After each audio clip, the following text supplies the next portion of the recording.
මාලනියගේ ප්‍රසිද්ධ කරන්න එපා කියපු ෆොටෝ එකක් Facebook දාලා කලාකරුවන් දැඩි කලකිරීමකට.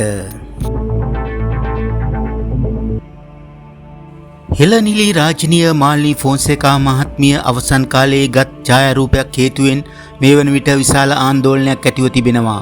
ඒ පිළිබඳව ප්‍රවීණ ගායන ශිල්පී දයාන් විතාරණ මහතා දැඩි කලකිරීමකින් පවසන්නේ මෙවන් කතාවක්. මාලනී අක්කා හරි ලස්සනට ඇඳා ලස්සනට ඉන්න කැමති කෙනෙක්.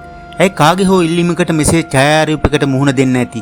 හැබැයි කියන්නේ නැති මේක මුහුණු පොතේ පළ කරන්න නම් එපා කියලා. මම ඇගේ ලස්සනම ඡායාරූප හොයා මුහුණු පොතේ පළ කරද්දි මෙවැනි පින්තූර පළ කිරීම ඇයට අවමානයක්. මන්දයත් ඇය සාමාන්‍ය ගැහණියක් නොවේයි. එළ සිනමාවේ නිලි රජනියයි. එලිසබෙත් මහරජනත් පියපත් වුණා. දුකටපත් වුණා. ඒත් කවුරුත් මෙහෙම පින්තූරයක් පළ කළාද? රජිනක්සේ නිදන්ගත වූ අපේ නිදානයක් බඳු කෙනෙකුගේ ප්‍රතිරූපයට හානි කිරීම වැරදි නේද? මට නම් මේවා දකිද්දි හරි දුකයි.